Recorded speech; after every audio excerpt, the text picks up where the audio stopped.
Merci de nous être fidèles et bienvenue à cette grande édition du journal en langue française. Vous êtes en compagnie de Patrick Nyilidandi. Tout de suite, l'essentiel de l'actualité. Le président de la République, Paul Kagame, est arrivé à Barbade pour une visite de travail. C'est la deuxième étape de la visite du chef de l'État rwandais dans cette partie du monde. Il vient d'achever un voyage de 3 jours en Jamaïque. Le point avec Jean-Damascène Manichimou. À l'aéroport international de Grantley Adams, le président de la République Paul Kagame a eu droit aux honneurs militaires dignes d'un chef d'État. Il a été accueilli par le ministre des Affaires étrangères et du Commerce extérieur, Jérôme Walcott. Avant de clore son périple en Jamaïque, le président de la République Paul Kagame a pris part à une conférence sur comment penser la Jamaïque qui revenait sur la coopération entre la Jamaïque, les Caraïbes en général et les pays africains. Le président Paul Kagame a montré que l'Afrique et les Caraïbes se rejoignent sur plusieurs aspects malgré la distance géographique qui les sépare. So the first thing we have to do is create that environment and possibility. Nous devons avant tout mettre en place des voies permettant aux populations des Caraïbes de venir au Rwanda ou dans d'autres parties de l'Afrique, et vice-versa. Nous devons ainsi examiner et résoudre le problème de visa en vue de favoriser la circulation des personnes, conscients que nous sommes complémentaires les uns envers les autres et que nous pouvons nous épauler mutuellement à travers, par exemple, le commerce et bien d'autres domaines. Mais ce que nous devons faire avant tout, c'est de donner aux gens ce message. Pourquoi ne pouvons-nous pas travailler davantage ensemble, le plus possible?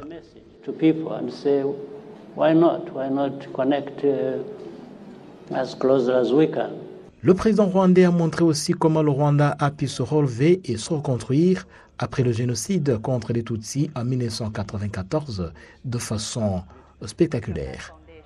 La Jamaïque et la Barbade, visitées tour à tour par le président Paul Kagame, sont membres du Commonwealth, une organisation dont les chefs d'État et de gouvernement doivent se rencontrer à Kigali pour un sommet en juin prochain. Toujours dans le cadre de la coopération, le Rwanda et l'Angola ont signé ce vendredi des accords de coopération dans les domaines variés en vue de développer davantage les relations existantes entre les deux pays. Le point avec Olive Nédé. Côté rwandais, ces accords ont été signés par le ministre des Affaires étrangères et de la coopération, le Dr Vincent Biruta, et le ministre angolais des Affaires étrangères, Antonio Tete. Après la signature de ces accords, le ministre angolais a remis au Premier ministre, le Dr Edouard Ngirente, le message du président angolais, João Manuel Lourenço, à destination de son homologue rwandais Paul Kagame. We came to deliver a message from President João Manuel. Nous sommes venus du porteur du message du président angolais, João Lourenço, pour son homologue rwandais Paul Kagame. Vous savez que ces deux présidents entretiennent des relations particulières et c'est ce qui justifie son message que nous venons de livrer.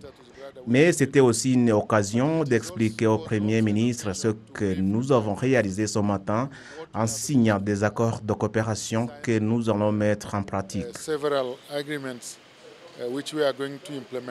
Le ministre rwandais des Affaires étrangères et de la coopération se félicite de bonnes relations entre le Rwanda et l'Angola, ajoutant que les deux pays se rejoignent sur plusieurs activités, notamment les opérations de maintien de la paix dans diverses parties du monde. Les deux parties estiment que ces accords de coopération présentent beaucoup d'intérêt pour les deux pays, tel que détaillé par le ministre Vincent Biruta.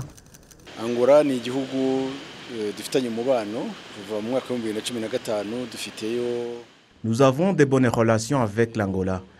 Depuis 2015, nous avons une ambassade sur place, tout comme eux-mêmes ont une ambassade ici. Nos bonnes relations sont de longue date et nous avions déjà d'autres accords. La réunion d'aujourd'hui avait pour objectif de s'enquérir de l'avancement dans leur mise en pratique. C'était aussi une occasion de conclure de nouveaux accords dans divers domaines. Il y a des accords sur la justice et l'extradition des malfaiteurs se trouvant ici ou en Angola. Nous avons également la coopération judiciaire en général, la coopération relative aux investissements qui permettra d'éviter une double taxation aux investisseurs angolais ou rwandais. Nous avons également signé un accord visant la collaboration des instances de base et de la santé. Il s'agit en tout de 9 accords, après quoi nous allons préparer des accords sur le tourisme, tout en préparant les voies de leur mise en exécution.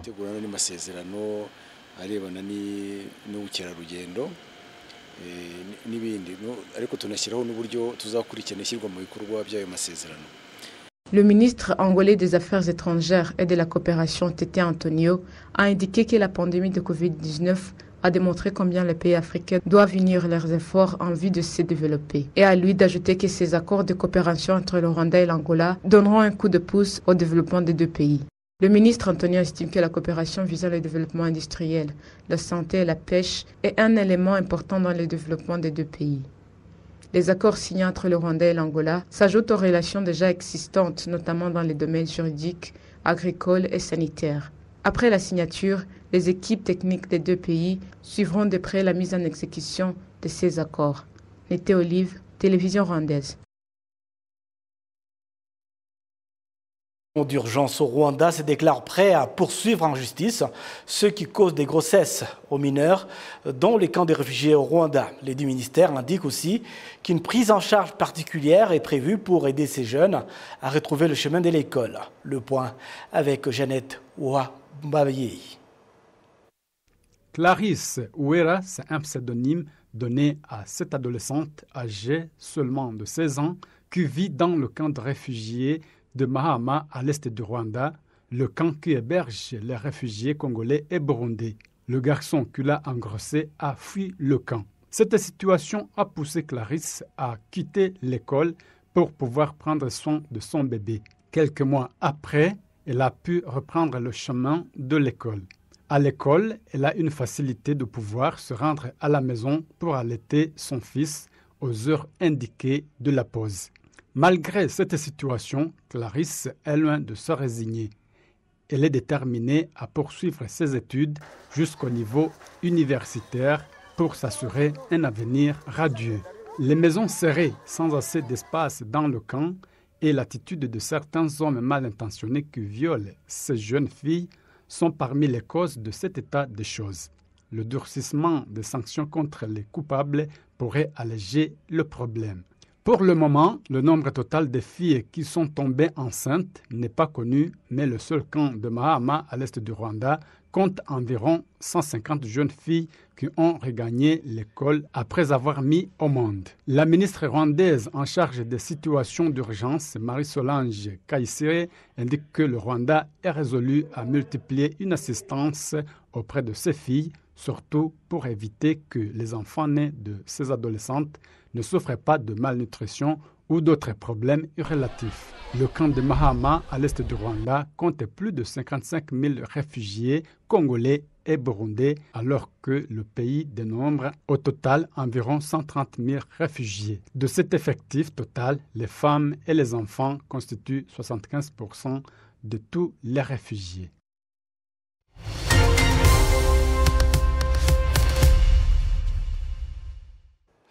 Nous aurons le plaisir de découvrir un livre intéressant sur les génocides et les relations entre les communautés. Un livre écrit par Trésor Mukunzi, intitulé « Au troisième jour ». En attendant de découvrir cet entretien, je vous invite donc à suivre pourquoi cet écrivain rwandais a voulu écrire ce livre. Écoutez son intervention. Les titres de ces romans peuvent s'expliquer par le fait que l'intrigue du roman se déroule en 6 jours, que j'ai divisé en 2 parties de 3 jours. L'histoire de ces romans commence 3 jours avant le début du génocide perpétré contre les Tutsis, où dans un village fictif, qui pour moi est représentatif du Rwanda de cette époque-là, on sent, par les discriminations par-ci, les listes qu'on établit des Tutsis par-là, qu'il y a quelque chose qui se trame. Et c'est dans cette période précaire qu'on suit parallèlement, premièrement, l'histoire de ces 2 jeunes gens, un garçon Tutsi et une fille Hutu, qui s'aiment malgré la rhétorique ethnique, et qui vont par ailleurs être confrontés au génocide juste 3 jours après les débuts de leur relation, si je peux dire ça comme ça. Et comme je dis, parallèlement, on suit aussi le parcours d'un petit détachement des soldats de l'APR qui vont éventuellement mettre fin au massacre, au génocide dans ces petits villages fictifs, comme d'ailleurs c'est l'APR qui fut la seule force qui a pu arrêter cette barbarie, cette tragédie partout au pays. Oui, nous allons revenir sur cet aspect au cours de cet entretien. Mais qu'est-ce qui vous inspire à écrire un tel roman, évoquant aussi directement, sans détour, la notion ethnique? Voilà, mon inspiration, je dirais que c'est une suite d'événements qui se sont arrangés tout naturellement pour m'inspirer non seulement à écrire ces livres, mais à écrire tout court.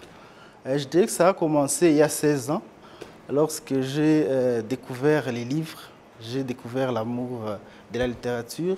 Ça a commencé avec les grands auteurs de la littérature classique française, les Victor Hugo, Pierre Corneille, j'en passe. Et puis ceux-là ont laissé place aux grands auteurs anglophones, des romans qu'on appelle les thrillers, les polars, comme je peux citer Robert Ludlum, Tom Clancy et j'en passe. Et puis par après, j'ai été inspiré aussi par mon père, qui aimait beaucoup lire et qui fut aussi militaire. C'est ainsi que j'ai été allé fouiner un peu dans sa bibliothèque et j'ai pris goût à l'histoire. Vous aurez donc l'entièreté de cet entretien au cours de notre édition de ce dimanche à 16h30. La suite de ce journal, protéger les acquis du pays et combattre tout ce qui remettrait le Rwanda dans son passé tragique. Voilà le message transmis aux jeunes qui utilisent quotidiennement les médias sociaux au cours d'une visite organisée à leur intention au musée historique de la lutte contre le génocide. En effet, les jeunes sont l'une des catégories de la société qui utilisent abondamment les médias sociaux et ces derniers sont l'une des armes les plus fréquemment utilisées par ceux qui veulent nier et minimiser les génocides contre les Tutsis. J'ai vu que beaucoup de gens transmettent l'idéologie de négationnisme du génocide perpétré contre les Tutsis. Et je sais qu'ici, c'est le berceau de l'histoire de la libération et que les soldats, les jeunes soldats de FPR ont utilisé pour stopper le génocide qui était en train de perpétrer contre les Tutsis. Alors, j'ai choisi de venir pour voir clairement le message et le transmettre. J'ai vu toutes les étapes que le gouvernement génocidaire a utilisées pour préparer le génocide contre les Tutsis, mais aussi la bravoure qu'avaient les soldats de FPR pour stopper ce génocide. Alors, je voulais connaître en détail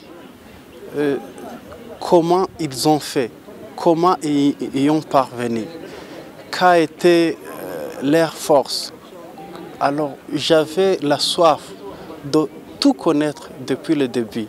Alors, je vis mes camarades qui utilisent les réseaux sociaux préparer ça et j'ai dit c'est une chance, c'est une ultime chance de tout savoir en étant aux côtés de mes camarades, mais aussi une chance d'avoir ce message pour transmettre, à mon tour, de transmettre ce message sur ces mêmes réseaux sociaux qui sont utilisés pour nier le génocide qui a été perpétré contre les Tutsis, alors que les négationnistes savent déjà cette histoire.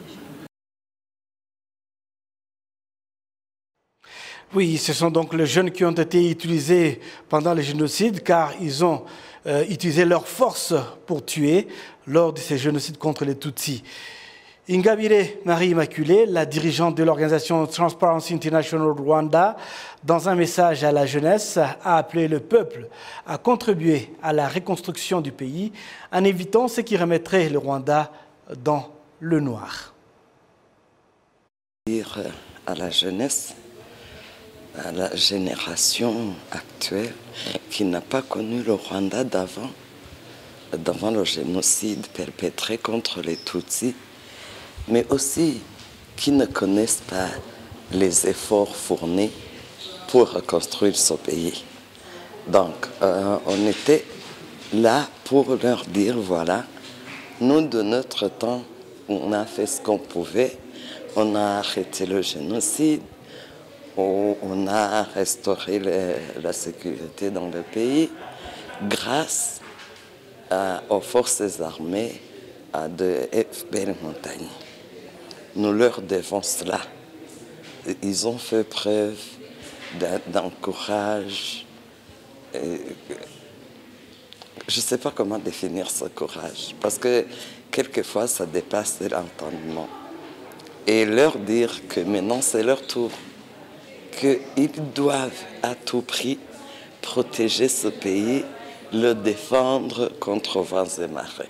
C'est donc avec ce tour de l'actualité africaine en bref et à l'image que nous allons complètement boucler cette grande édition du journal en langue française. Au nom de toute l'équipe technique qui m'a accompagné tout au long de cette édition, je vous souhaite de passer un excellent week-end pascal.